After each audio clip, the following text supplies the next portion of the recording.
Hi friends, आज हम discuss करेंगे नी डिसलोकेशन के बारे में। यानी घुटने का जोड़ अगर अपनी जगह से हट जाए तो उसको हम नी डिसलोकेशन बोलते हैं। तो यहाँ पे 3 बोन्स होती हैं, नीचे की तरफ टिबिया, ऊपर की तरफ फीमर और आगे की तरफ पेटेला बोन। तो ये जो बोन होती हैं, इसमें अगर टिबिया की बोन आगे पीछे या साइड में जिधर भी जाती है उसके हिसाब से हम इसका नामकरण करते हैं, यानी कि क्लासिफिकेशन करते हैं। अगर नीचे वाली बोन टिबिया आगे की तरफ जाएगी तो इसको हम एंटीरियर डिसलोकेशन बोलेंगे। अगर वो पीछे की तरफ जाएगी तो पोस्टीरियर डिसलोकेशन। लैटरल यानी कि छोटी जो बोन होती है नीचे फिबुला उसकी तरफ जाएगी तो लैटरल डिसलोकेशन। अंदर की तरफ आएगी तो मीडियल। और पूरी तरीके से अगर नीचे वाली बोन घूम जाती है तो उसको हम रोटेशनल डिसलोकेशन बोलते हैं। इस बोन को आपस में टिबिया और फीमर को जोड़ने के लिए बहुत सारे लिगामेंट होते हैं। एक ACL, PCL, साइड में MCL, LCL और पोस्टीरियर लैटरल कॉर्नर। अगर ये डिसलोकेशन होता है तो इनमें से कोई ना कोई लिगामेंट रप्चर भी हो जाता है, तो ये एसोसिएटेड इंजरी में आता है। कई बार खाली डिसलोकेशन नहीं होता है, उसके साथ साथ फ्रैक्चर भी होता है। इसमें खास बात होती है कि इसके पीछे की तरफ कुछ आर्टरी होती हैं जो बहुत इंपॉर्टेंट होती हैं। उसी से खून का दौरा आता है पैर में, जिसे पोप्लीटल आर्टरी बोलते हैं। उसकी इंजरी को हमें देखना होता है कहीं वो तो नहीं हुई है। उसके अलावा कॉमन पेरोनियल नर्व, एक नर्व पास होती है घुटने के जोड़ के पास में से, जो कि बहुत कॉमनली इंजर्ड होती है ऐसे डिसलोकेशन में। तो हमें उसको चेक करना होता है कि कहीं फुट ड्रॉप तो नहीं हो गया है। और 20 से 50% केसेस में अगर ये डिसलोकेशन होता है तो ये बहुत ईजीली अपना रिड्यूस किया जा सकता है। ज़्यादातर केसेस में कोई ना कोई लिगामेंट इंजरी, यानी कि ACL, PCL या कोलेटरल लिगामेंट की इंजरी होती है। उसके अलावा जो घुटने के जोड़ का कैप्सूल होता है उसके अंदर इंजरी हो सकती है। दोनों बोनों के बीच में एक स्ट्रक्चर होती है जिसको मेनिस्कस बोलते हैं, उसके अंदर इंजरी हो सकती है। कई बार ये भी माना जाता है कि अगर डिसलोकेशन नहीं है और कोई भी 3 लिगामेंट एक साथ इंजर्ड हैं तो उसको भी हम नी डिसलोकेशन ही कंसीडर करते हैं।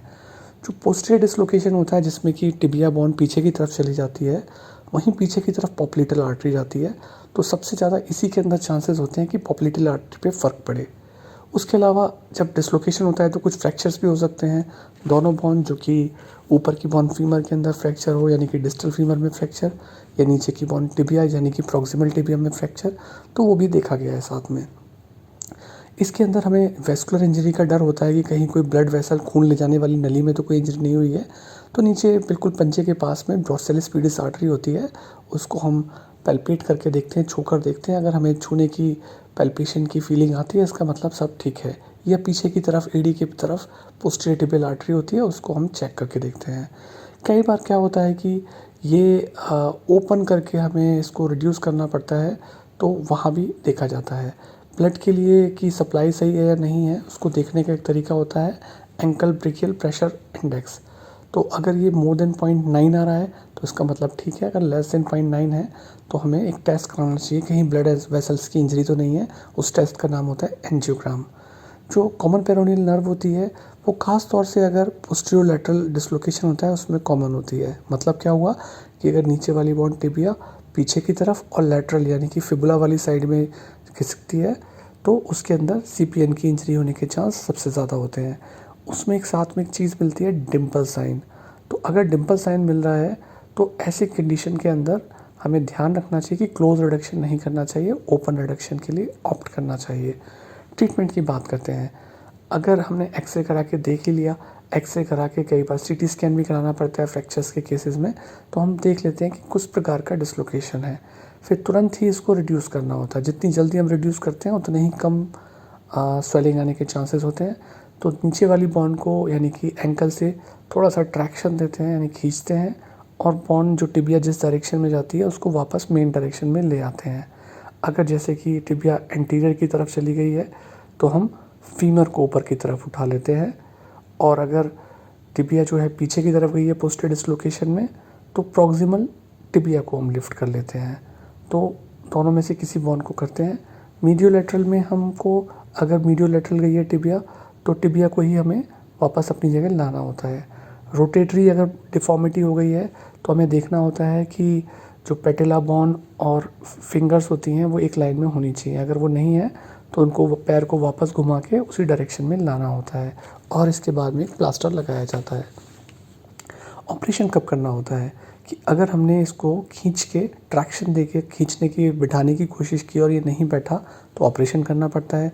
अगर बीच में कोई सॉफ्ट टिश्यू इंटरपोजिशन हो गया है तब सर्जरी करनी पड़ती है, या फिर कोई ओपन इंजरी हुई है, मतलब कि जब घुटने का डिसलोकेशन हुआ है उसके पास अगर कोई घाव बना है तो उसके अंदर वैस्कुलर इंजरी हो सकती है, तो वहाँ पे हमें सर्जरी करनी पड़ती है।